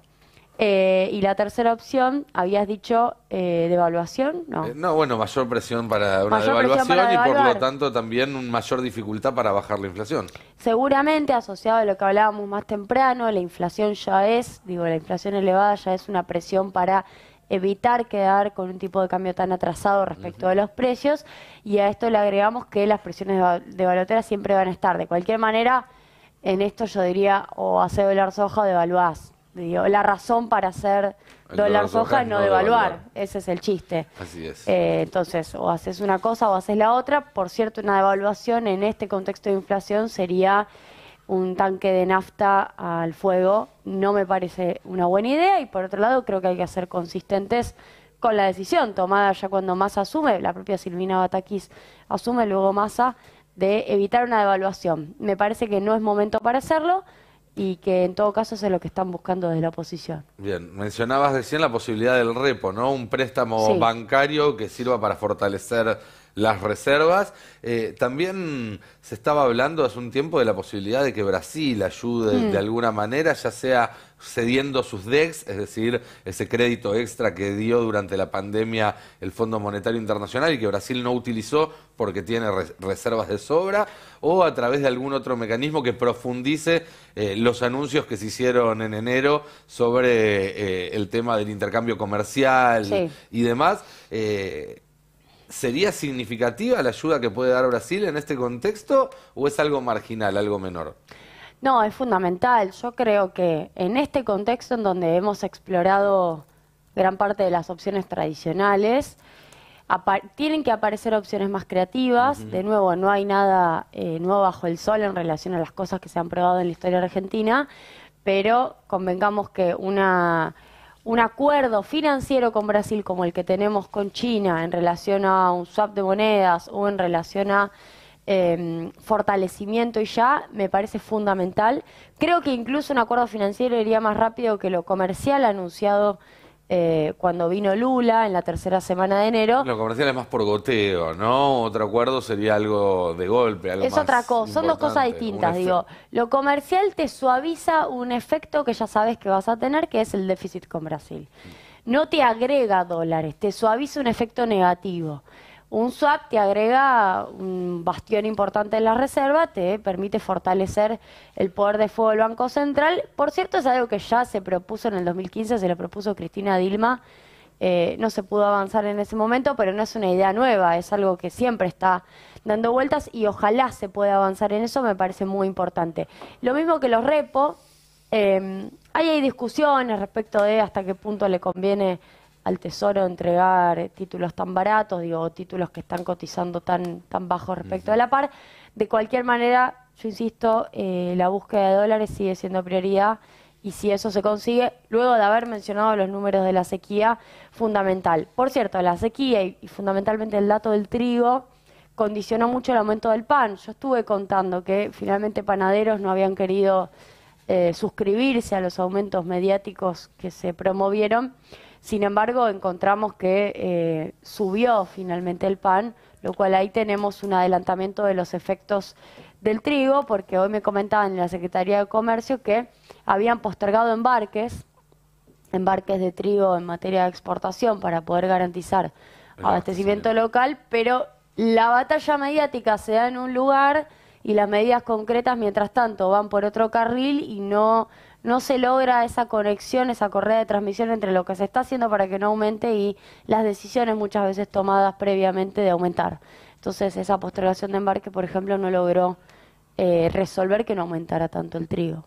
Bien, Juli, bueno, veremos cómo evoluciona esto, pero con suma preocupación, ¿no? Porque sumamos estos datos a los que hablábamos Sí. al comienzo del programa sobre inflación y la verdad es que el escenario, como sobre todo para pensar en un ministro de Economía candidato, está áspero, está tenemos difícil. todos los elementos, faltan que los ovnis No tengan deci- algún no rol, des que tiren ideas. dólares, podrían Bueno, tirar algo, esas ideas me gustan El más. helicóptero de Friedman, pero con dólares.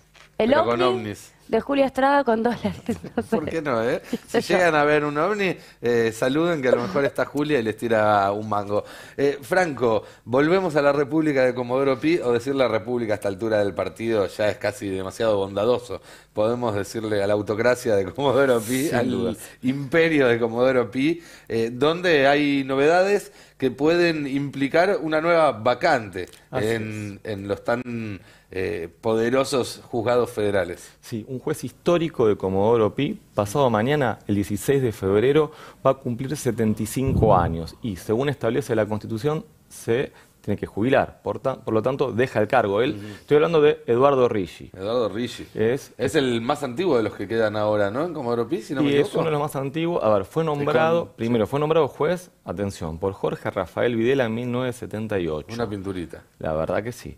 Luego, en la década del 90, Carlos Menem lo vuelve a nombrar y lo ubica en la Cámara Federal de Casación Penal, donde está ahora. Actualmente es el presidente de la Sala 3. Bien, bueno, pasó mañana 75 años. Él pidió una extensión para continuar en el cargo y depende del gobierno. Si en 2 días el gobierno no se la da esta extensión, Ricci tendría que dejar su cargo. ¿Puede, digamos, acudir a otra instancia, como por ejemplo la Corte Suprema? No. No. Por eso en 2 días se sella su suerte. Queremos creer que nadie va a firmar ese papel. Mira, te voy a hacer una breve reseña para Dale, por que favor. veamos quién es Ricci, para entender por qué todo indica que el gobierno no va, o esperemos que no lo haga, ¿no? A extenderle el mandato. Decía, fue nombrado por Jorge Rafael Videla en 1978.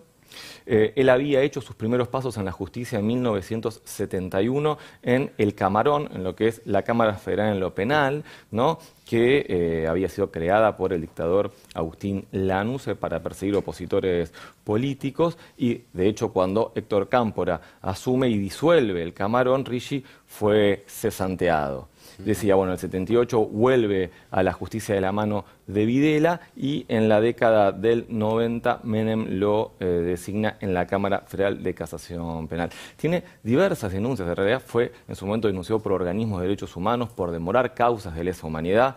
Digo, a la luz de por quién fue nombrado, nos sorprende. Y también fue cuestionado por el CELS porque estuvo involucrado en temas de sobornos en el caso de Mariano Ferreira, que también fue muy conocido y mediático.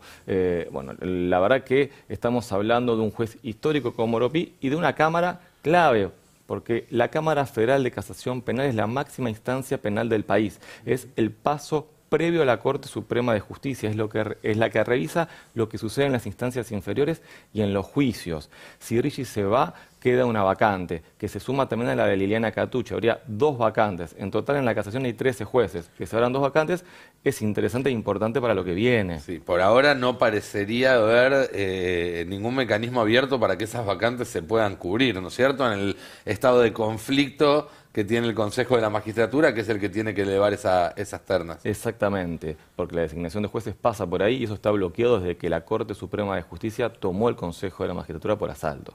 Bien, pero aún así, bueno, lo que implica en todo caso es que cuando eso se normalice hay más cargos para que sea alguna negociación y esos cargos se repartan. Sí, pero además a la luz del perfil de Ricci, ¿no? Digo, un perfil absolutamente conservador. La verdad que su vacante también cambia la relación de fuerzas en la Cámara de Casación. Digo, él integra una sala, la 3, donde prácticamente todos los votos en la actualidad suelen ser favorables al macrismo cuando cae una causa allí. Hoy Ricci, por ejemplo, también interviene en lo que tiene que ver con la causa del espionaje a los familiares de la tripulación del Ara San Juan. Tiene que determinar, fue designado para desempatar, si Carlos Máiquez tiene que seguir o no en esa causa, por ejemplo. Y mientras no haya un reemplazo, mientras no se designe otro juez para ese asiento, los casos que caigan en esa sala, él será reemplazado por otros jueces de otras salas del mismo tribunal. Exactamente, se sortea y cae un subrogante. Bien. Esa es la forma en caso de... También pueden actuar los otros 2 jueces en caso de que no haya... No haya unanimidad. Exacto. Bien, bueno, gracias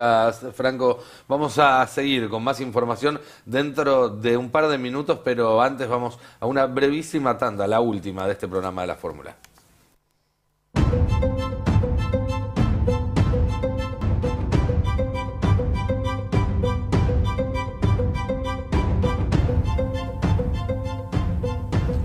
Minutos para las 10 de la noche, recta final de este programa de La Fórmula, pero todavía nos queda información para compartir con ustedes. Franco todavía tiene algo de la agenda judicial, Julia tiene algún dato de la agenda económica Y a mí me queda algo de la agenda política, porque no todo es Juntos por el Cambio, Frente de Todos, más allá de que la polarización es un fenómeno que en esta época no se puede descartar, no se puede menospreciar. Lo cierto es que en la Argentina están apareciendo otros espacios que, por lo menos a priori, parecieran tener algún tipo de potencia electoral este año. Sabremos recién en octubre si la suficiente como para tener algún peso real en el resultado de las elecciones o si se va a ir desinflando, pero lo cierto es que la gran novedad en la Argentina en los últimos años ha sido el ascendente de este espacio que se autopercibe como libertario, que en realidad, más que libertarios, esconde prácticas de ultraderecha, mensajes ultraindividualistas, lo que se conoce en algunos lugares como aceleracionismo, es decir, ideologías que buscan acelerar los procesos de desigualdad que se están dando por estas épocas y que tienen como principal referente al economista mediático Javier Milei. Primera aclaración. Nadie acá puede menospreciar o subestimar a figuras como esta. Estamos hablando de la década que llevó al poder a Donald Trump, de la década que llevó al poder a Jair Bolsonaro, en un escenario donde aparezcan más dispersas las opciones en las elecciones generales, si hubiera una ruptura en Juntos por el Cambio y o en el Frente de Todos, la posibilidad de ver a Milei en un balotaje no es un escenario de fantasía, no es un escenario que esté descartado ni muchísimo menos. Pero lo cierto es que su camino hasta las elecciones y hasta ver si finalmente tiene los votos que dice tener, que algunas encuestas le adjudican, que muchos medios le adjudican, no va a ser un camino pavimentado con pétalos de rosa, ni mucho menos. Cuando empezás a jugar en política, bueno, a veces se embarra un poco la situación, y es lo que le viene pasando desde hace un tiempo a Milei, envuelto en varias denuncias que tienen una cosa en común, y que es la peor cosa que se le puede decir a un personaje con su discurso, porque lo emparenta con las peores prácticas de lo que él llama la casta, es decir, de lo que es la tradición política en la Argentina, a la cual él ha denunciado y contra la que él ha construido su identidad política. Todo esto no empezó ahora, ya desde hace algunos meses que, por ejemplo, Carlos Maslatón, que era un militante o es un militante de su espacio, viene hablando de este tipo de irregularidades que incluyen, por ejemplo, vender cargos al mejor postor, que incluye, por ejemplo, sentarse a negociar con Juntos por el Cambio, que incluye también otro tipo de prácticas. Y en los últimos días, además, aparecieron nuevos testimonios que hablan ya no solamente de eso, es decir, de prácticas que están reñidas con la ética que dice tener Milei, sino que ya estamos hablando de delitos. Por ejemplo, la utilización de favores sexuales para acceder a ciertos lugares dentro de la estructura, o el hecho de que les pedían a militantes que llegaban a cargos públicos que pusieran a los asesores que podían nombrar o incluso parte de su salario en nombre de Milei o de sus allegados. Estas denuncias que comenzaron, como decíamos, hace algún tiempo con la palabra de Carlos Maslatón y que se expandieron en las últimas horas con ciertas declaraciones de la líder de las juventudes del espacio de Milei, Mila Zurbriggen, que se abrió justamente denunciando favores sexuales y prácticas mesiánicas, empiezan a meter un poco de ruido en este sector de la ultraderecha, cuando justamente estaban terminando de decidir cuál va a ser su estrategia. En la provincia de Buenos Aires hay muchos que quieren acercarlo a Juntos por el Cambio. ¿Por qué? Porque en la provincia de Buenos Aires la elección a gobernador se hace a una sola vuelta. Es decir, con que Axel Kicillof o el candidato que sea del Frente de Todos saque un voto más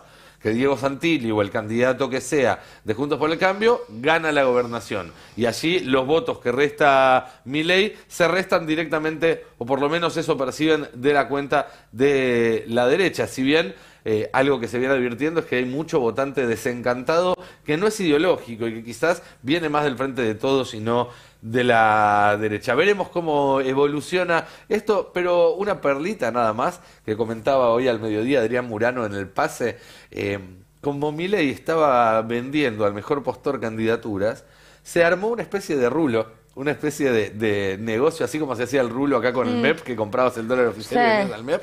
Entonces, por lo que me cuentan, en el conurbano bonaerense hay gente que va y le paga cierta cantidad de plata a Milei para ser candidato a intendente en un partido. Y después, cuando tiene ese compromiso, se da vuelta y va y le ofrece al intendente, al oficialismo de ese partido: si vos me das tanta plata, que es más que la que invirtió él en el cargo, me bajo.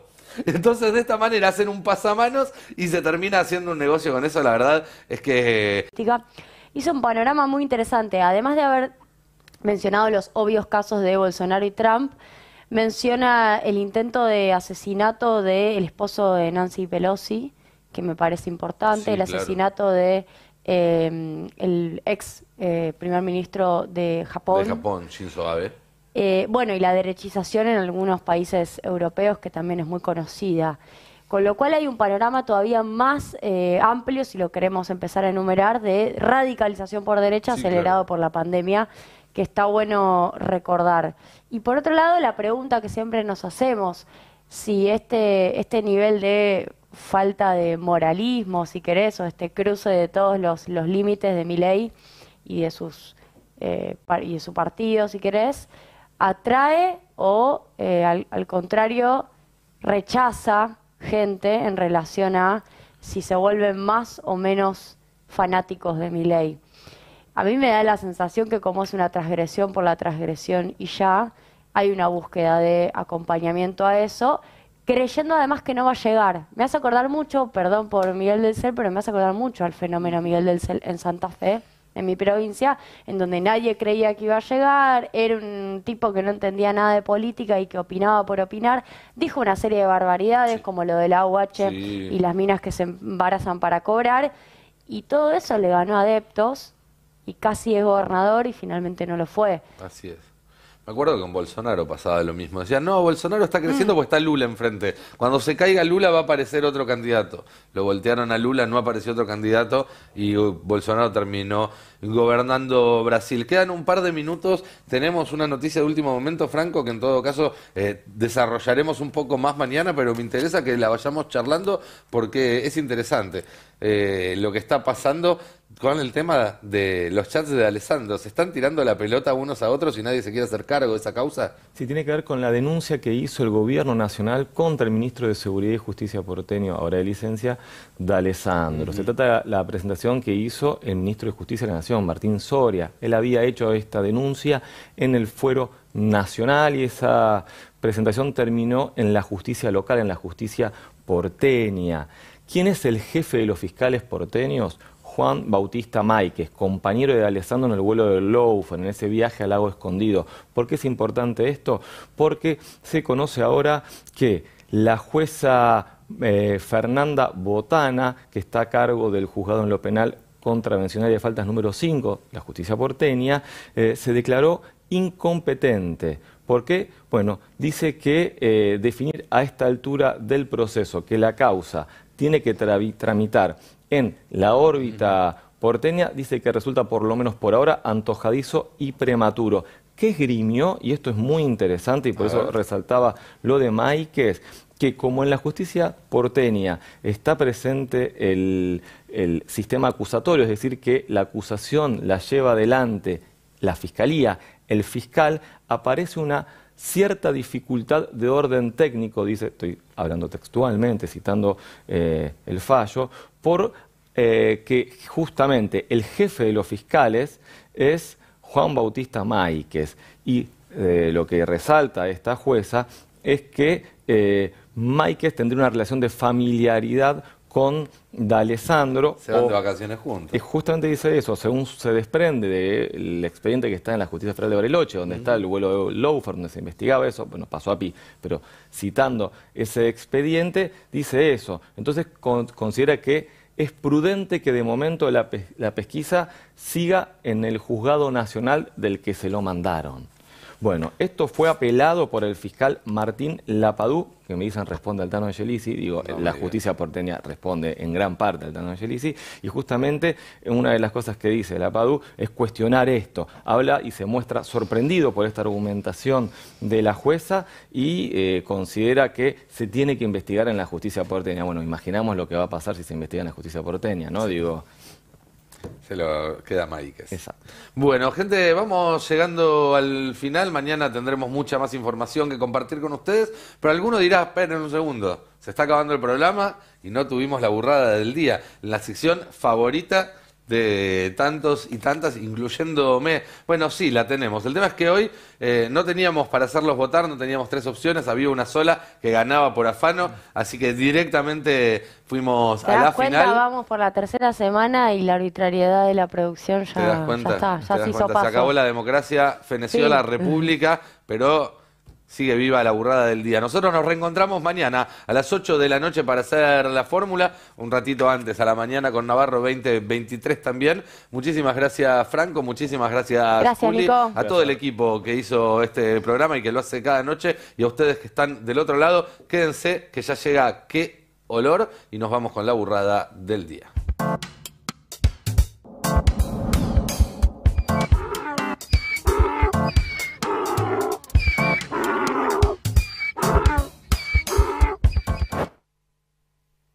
Ayer fue en La Pampa, las primeras PASO, no obligatorias, no es unas PASO, sino una PAS, ¿no?